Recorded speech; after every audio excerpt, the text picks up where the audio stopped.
Hello viewers, எல்லாருக்கும் வணக்கம். நாம் இந்த வீடியோவில் 24 ஏப்ரல் 2025 மார்க்கெட் அப்டேட்டை பார்க்கலாம். அப்புறம் ஸ்டாக்ஸில் இதெல்லாம் டாப் கெய்னர்ஸ், இதெல்லாம் டாப் லூசர்ஸ், எஃப்எஸ்டிஎஸ்ஸும் எல்லாம் வந்து எவ்வளோ க்ரோர்ஸ்க்கு ஸ்டாக்ஸை பை அண்ட் செல் பண்ணியிருக்கிறாங்க. கோல்டு இதுக்காக ரேலி வச்சு எல்லா டீட்டெயில்ஸும் நம்ம இந்த வீடியோவில் பார்க்கலாம். ஃபஸ்ட் வந்து மார்க்கெட் அப்டேட்டை பார்த்துடலாம். நிஃப்டி பார்த்திங்கன்னா ஒரு 82 பாயிண்ட் வந்து விழுந்துருந்துச்சு. ஒரு நல்ல ரேலிக்கு அப்புறமா ஒரு சின்ன சரிவு வந்து நிஃப்டி வந்து சந்திச்சு இருக்குது. ஸோ ஸ்டில் வந்து எஃப்ஐஎஸ் வந்து பையர் சைடில் இருந்தாலும் ஹோல் மார்க்கெட்டுமே பார்த்திங்கன்னா கொஞ்சமாக ப்ராஃபிட் புக் பண்ணுற ஒரு ஐடியாவில் இருக்கிறாங்க. ஸோ அதோட எஃபெக்ட் தான் தெரியுது. ஸோ இன்னுமே வந்து கொஞ்சமாக மார்க்கெட் வந்து கரெக்ட் ஆகிறதுக்கான வாய்ப்புகள் நிறையவே இருக்குது. இருந்தாலும் 24,300 ஒரு ஸ்ட்ராங்கான ரெசிஸ்டன்ஸ் வந்து தெரியுது.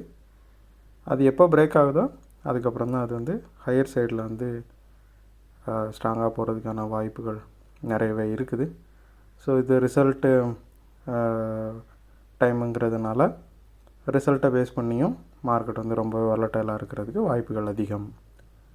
அப்புறம் டாப் கெய்னர்ஸில் பார்த்திங்கன்னா இண்டஸ்இண்ட் பேங்க் வந்து ஒரு 25 பாயிண்ட் வந்து ரேலியாக இருக்குது. ரீசெண்டாக வந்து இஒய் வந்து அவங்களோட பேங்க்கில் வந்து ஃபாரன்சிக் ஆடிட் பண்ணுறதா ஒரு நியூஸ் வந்துருந்துச்சு. அதை வந்து இண்டஸ்இண்ட் பேங்க் அப்படிலாம் எதுவும் இல்லை அப்படின்ட்டு மறுத்து இருக்கிறாங்க. ஸோ அந்த நியூஸ்னால் இந்த ரேலியை வந்து பார்க்க முடிஞ்சுது. டாப் கெய்னர்ஸில் செகண்டு பார்த்திங்கன்னா அல்ட்ராடெக் சிமெண்ட் இருக்குது. ஒரு 210 பாயிண்ட் வந்து ரேலியாக இருக்குது. சிமெண்ட் ஸ்டாக்ஸ் எல்லாமே வந்து நல்ல ரேலியை கொடுத்துருக்குது.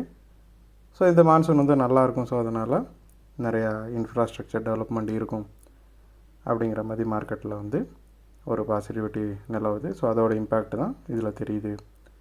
அப்புறம் டாப் லூசர்ஸில் பார்த்திங்கன்னா இந்துஸ்தான் யூனிலிவர் இருக்குது. ஒரு 98 பாயிண்ட் வந்து விழுந்துருக்குது. இதோட இந்த குவார்ட்டருக்கான ஏர்னிங்ஸ் வந்து ரிப்போர்ட் வந்துச்சு. அதில் வந்து ப்ராஃபிட் மார்ஜின் வந்து கொஞ்சமாக கவலை அளிக்கிற விதமாக இருக்குது.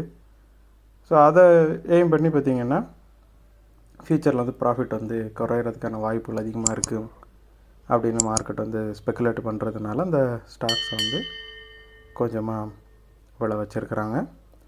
அப்புறம் பாரதி ஏர்டெல் பார்த்திங்கன்னா ஒரு 36 பாயிண்ட் வந்து விழுந்துருக்குது. ரீசெண்டாக அது ஆல் டைம் ஹையை அச்சீவ் பண்ணிச்சு. இப்போ ப்ராஃபிட் புக்கிங்கில் விழுந்துருக்குது. அப்புறம் எஃப்ஐஸை பார்த்தோம் அப்படின்னா 7வது கண்டினியூஸ் டேவாக பை பண்ணியிருக்கிறாங்க. 8,250 கோடிக்கு வந்து பை பண்ணியிருக்கிறாங்க. டிஎஸ் பார்த்தோம்னா வெறும் 534 கோடிக்கு வந்து அவங்க செல் பண்ணியிருக்கிறாங்க. 3வது கண்டினியூஸ் டேவாக வந்து அவங்க செல் பண்ணியிருக்கிறாங்க. எஃப்ஐஸ் வந்து இந்தளவுக்கு பெரிய பை வந்த போதும் மார்க்கெட் வந்து கொஞ்சமாக ப்ராஃபிட் புக் பண்ணுற மோடில் தான் இருக்குது. அப்புறம் கோல்டு பார்த்திங்கன்னா ஒரு 22 பாயிண்ட் வந்து ரேலியாக இருக்குது. ரீசெண்டாக ஒரு ஃபியூ டேஸாக அது வந்து விழுந்துட்டு இருந்துச்சு. இப்போ மறுபடியும் ரெக்கவரி ஆகிட்டுருக்குது.